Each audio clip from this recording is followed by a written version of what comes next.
Metabolisme karbohidrat dalam olahraga. Lintasan metabolisme dapat digolongkan menjadi 3 kategori. 1. Lintasan anabolik atau penyatuan pembentukan. Ini merupakan lintasan yang digunakan pada sintesis senyawa pembentuk struktur dan mesin tubuh. Salah satu contoh dari kategori ini adalah sintesis protein. 2. Lintasan katabolik atau pemecahan. Lintasan ini meliputi berbagai proses oksidasi yang melepaskan energi bebas, biasanya dalam bentuk fosfat energi tinggi atau unsur ekuivalen produksi seperti rantai respirasi dan fosforilasi oksidatif. 3. Lintasan eufibolik atau persimpangan. Lintasan ini memiliki lebih dari satu fungsi dan terdapat pada persimpangan metabolisme sehingga bekerja sebagai penghubung antara lintasan anabolik dan lintasan katabolik. Contoh dari lintasan ini adalah siklus asam sitrat dan siklus Krebs. Karbohidrat, lipid, dan protein sebagai makanan sumber energi harus dicerna menjadi molekul-molekul berukuran kecil agar dapat diserap. Berikut ini adalah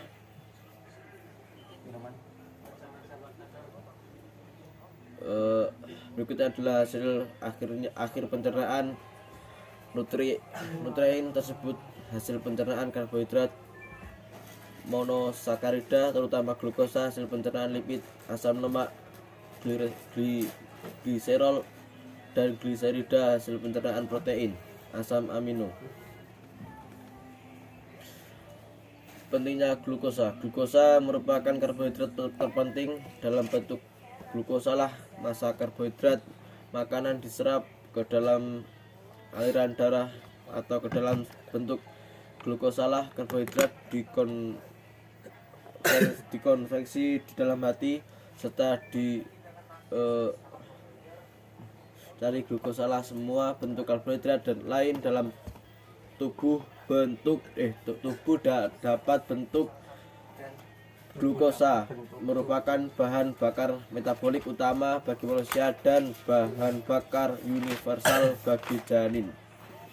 Glukosa diubah menjadi karbohidrat dan misalnya glukosa glikogen untuk simpanan ribosom untuk membentuk asam nukleat galaktosa dalam laktosa susu, bergabung dengan lipid atau dengan beberapa jalur metabolisme karbohidrat yaitu glikosis, oksidasi pirufat, siklus asam sitrat, glikogen, glikonalisasi, serta glikoeogenesis.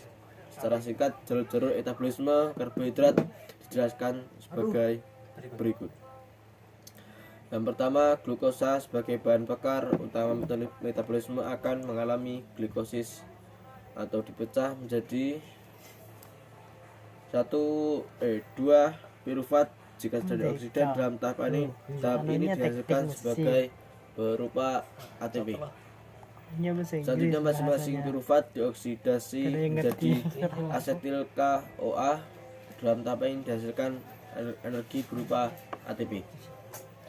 Asetil CoA akan masuk ke jalur persimpangan yaitu silus asam sitrat. Dalam tahap ini dihasilkan energi berupa ATP.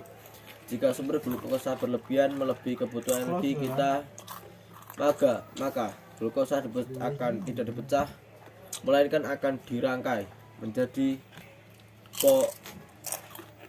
polimer glukosa disebut glikogen. Glikogen ini disimpan di hati dan otot sebagai cadangan energi jangka pendek. Jika terjadi kekurangan glukosa dari diet sebagai sumber energi, maka glikogen dipecah menjadi glukosa. Selanjutnya glukosa mengalami glikalisis diikuti dengan oksidasi pirufat sampai dengan siklus asam sitrat. Jika glukosa dari diet tersedia dan cadangan glikogen pun juga habis, maka sumber energi non karbohidrat yaitu lipid dan protein harus digunakan Jalur ini dinamakan gluconeogenesis, pembentukan glukosa baru. Rangkaian reaksi kimia yang terjadi dalam lintasan